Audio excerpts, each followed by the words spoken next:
Hello everyone, welcome to my page মোয়ারানা makeover. আজকে তোমাদের সাথে শেয়ার করব শিব পুজোর দিনের পুরো ব্লগটা। আমি অনেক শর্টস দিয়েছি, তো তাই জন্য আজকে পুরো ব্লগটা তোমাদের সাথে শেয়ার করলাম। তখন প্রায় 8টা সাড়ে 8টা বাজে। আমি ঘুম থেকে উঠেই চলে আসি বাজারে, আর আজকে কিনে নিচ্ছে একটা পাঞ্জাবিটা কিনে নিয়েই চলে আসি বাড়ি। আর এখানে কিন্তু ফার্স্টেই দেখালাম আমি কিন্তু ব্যানার ওখানে দিয়েছিলাম। যাই হোক, আমাদের শিব পুজোর ওখানে ব্যানার দেওয়া হয়ে গেছিলো। তো তারপরেই এখানে আমি চলে আসছি বৌদিদের বাড়ি, কারণ আমাদের যেতে হবে গঙ্গা স্নানে। আর এখানে হাতে আমি মেহেন্দি পড়েছি, সেটাই তোমাদের সাথে দেখিয়ে নিলাম। যাই হোক, তারপরেই কিন্তু এখানে আমরা চলে যাচ্ছি গঙ্গা স্নানে। আর আমাদের বাড়ি থেকে কিন্তু তারাপুর গঙ্গাটা ওই 30-35 মিনিট হয়তো দূর হবে। তো এখানে আমরা টোটো করেই চলে যাচ্ছি তারাপুর গঙ্গায়। আর এখানে দেখতে দেখতেই কিন্তু আমরা গঙ্গায় চলে যাই। আর এখানে গিয়েই দেখছি প্রচুর ভিড়, কারণ সবাই কিন্তু এই শিব পুজোর জন্য সেদিনকে গঙ্গায় স্নান করতে এসছে। আর এতটা ভিড় কি বলবো, অনেক দিন পর গেছি তো দেখছি অনেকটাই পাল্টে গেছে গঙ্গা, তারাপুর গঙ্গা। তো যাই হোক, তারপরে কিন্তু এখানে আমি বেশি ক্লিপস নিতে পারিনি। যেখানে স্নান করছিল মানুষ, অনেকেই চেঞ্জ করছিল, তো তাই জন্য কিন্তু এখানে আমি ভিডিও নিতে পারিনি। ওই যে আমি দাঁড়িয়ে গামছা মাথায় দিয়ে, তো এখানে আমি একটু স্নান করে নিয়েছি, স্নান করেই চলে আসছি। আর আমি ফার্স্টেই বলেছি আমি ভিডিও নিইনি বেশি। তারপরেই কিন্তু এখানে আমি চলে আসি এখানে প্রতিষ্ঠা করা যে শিব মন্দিরটা রয়েছে গঙ্গার পাড়ে। তো এখানে ফার্স্টে আমরা সবাই মিলে আগে শিব ঠাকুরকে একটু জল ঢেলে নিই, তারপরেই কিন্তু চলে আসি বাড়ির দিকে। আর আমাদের কিন্তু এখন আমরা তাড়াতাড়ি করে যাচ্ছি, কারণ আমাদেরকে যেতে হবে শিব ঠাকুর আনতে। আর এখানে আস্তে আস্তেই দেখি মাঠের মধ্যে একাই নাচ করছে পাগলের মতন একটা ছেলে। তো যাই হোক, এখানে সেগুলো দেখতে দেখতে হাসতে হাসতে চলে আসি বাড়ির দিকে। আর এখানে রাস্তায় আস্তে আস্তে দেখি আর একটা শিব মন্দির, তো এখানেও আই থিঙ্ক শিব পুজোই হবে। তো এখানে আমরা বাড়ি গিয়েই তাড়াতাড়ি করে রেডি হয়েই বেরিয়ে পড়ি শিব ঠাকুর আনতে। আর তার আগে কিন্তু সবাই চলে গেছিলো শিব ঠাকুর আনতে, তো আমরাই দেরি হয়ে গেছিলো। তো তাই জন্য আমরাও তাড়াতাড়ি করে রেডি হয়ে বেরিয়ে গেছি। আর এই পাঞ্জাবিটা কিন্তু আমি আগের বার পরেছিলাম, আর নিজের হাতে কিন্তু এই ডিজাইনটাই তৈরি করেছিলাম। তো তোমাদের কেমন লাগলো এই পাঞ্জাবিটা অবশ্যই জানিও। যারা ভাবছে এরকম পাঞ্জাবি বানাবে, আমার সাথে কন্ট্যাক্ট করতে পারো। আর এই দেখো, আমরা রাস্তায় গিয়ে হাফ রাস্তায় গিয়ে দাঁড়িয়ে আছে, আর এই যে আমাদের ঠাকুর আসছে। আর আমরাও কিন্তু লাস্টে সবার সাথে আনন্দ করতে করতেই যাই। তো এইবারে ঠাকুরটা এতটা সুন্দর হয়েছে কি বলবো। ঠাকুর এমনি সুন্দর হয়, কিন্তু এবারে ঠাকুরের সত্যি অনেক সুন্দর হয়েছে, দেখেই চোখটা যেন জুড়িয়ে যাচ্ছিলো। তো এখানে আমরা সবাই মিলে খুব মজা করতে করতে যাচ্ছিলাম। আর এখানে দেখতে দেখতে আমাদের পাড়ার ভেতরেও কিন্তু ঠাকুর চলে এসছে। এই দেখো কি সুন্দর লাগছে এই জায়গাটা। যাই হোক, তোমাদের আজকের এই ব্লগটা কেমন লাগছে অবশ্যই কিন্তু সবাই জানিও। যাই হোক, আমি কিন্তু পুরো ব্লগটা তোমাদের সাথে শেয়ার করছি। আর দেখো, আস্তে আস্তে দেখছি আমার দিদা চলে এসছে আমাদের বাড়ি।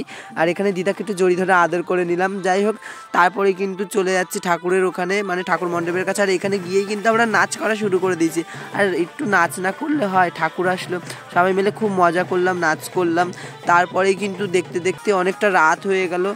আর তাড়াতাড়ি করে কিন্তু আমিও বাড়ি চলে গেছিলাম। বাড়ি গিয়ে কিন্তু রেডি হয়ে গেছিলাম। আর তখন বাজে প্রায় 9টা, সাড়ে 9টা কি 10টা। তখন আমি তাড়াতাড়ি করে যাচ্ছি, আর সবাই চলে গেছিলো। আর পুরো স্টেজ দেখো এখানে ভর্তি হয়ে গেছে, সবাই গিয়ে বসে ভিড় হয়ে গেছে। তো তারপরে কিন্তু এখানে আমিও গিয়ে বসে পড়ি ঠাকুরের পুরোর ওখানে। তো তারপরেই কিন্তু অনেক রাত হয়ে যায়। আর এখানে কিন্তু প্রহরে প্রহরে জল ঢালা হয়। তো এখানে কিন্তু প্রথম প্রহর থেকে দ্বিতীয় প্রহর অবধি অনেক কেউ ছিল, তারপরে কিন্তু অনেকটাই ফাঁকা হয়ে গেছিলো। আর এখানেই দেখো আমি ঠাকুরের মাথায় জল ঢেলে নিচ্ছিলাম। আর এখানে দেখো, জল ঢালার পর কিন্তু বেল দিয়ে ঠাকুরের মাথায় ছোঁয়াতে হয়। আর আমি কিন্তু দুম করে একটু বাড়ি দিয়ে দিয়েছিলাম। তো এটা একটু ফানি করেই বললাম, না এটা নাকি দিতে হয়, একটু বেল ছোঁয়াতে হয়। তো তাই জন্য কিন্তু এখানে বেল ছুঁয়ে নিয়েছিলাম, তাহলে নাকি ভালো বর পাওয়া যায়। আর আমার তো বরই দরকার। যাই হোক, তারপরে কিন্তু অনেকক্ষণ বসে থাকতে থাকতে খুব পা ব্যথা হয়ে গেছিলো, ভালোও লাগছিলো না। অনেকক্ষণ বসে থাকতে কোমর ব্যথা করছে, তার ভেতরে না খাওয়া। তারপরে এই দেখো আমি কী বলছি আমি নিজেও জানি না। আর এখানে কী বলে নিয়ে যে নিজেই হাসছি, আমি নিজেই বুঝতে পারছি না। এখন ভিডিও এডিট করছি আর হাসছি নিজেই এই জিনিসটা দেখে। তো যাই হোক, এখানে কিন্তু আমি আমার প্রচণ্ড পা ব্যথা করছিলো বলে একটু রাস্তায় হাঁটতে বেরিয়েছিলাম। এদিকে পুজো হচ্ছিলো, এদিকে আমি একটু হেঁটে বেড়াচ্ছিলাম। আর এই কুকুরটা আমার সাথে সাথে ঘুরে ঘুরে বেড়াচ্ছে, ও আমার পেছন ছাড়ছিল না। যাই হোক, এই যে আমি বাড়ির সামনের দিকে দেখাচ্ছি, আমার বাড়ির সামনের দিকে এই পুজো মণ্ডপ কতটা কাছে দেখেছো, আমার বাড়ির সামনেই পুজো হয়। রিডিকুলাস বাবারে, সব শুয়ে পড়েছে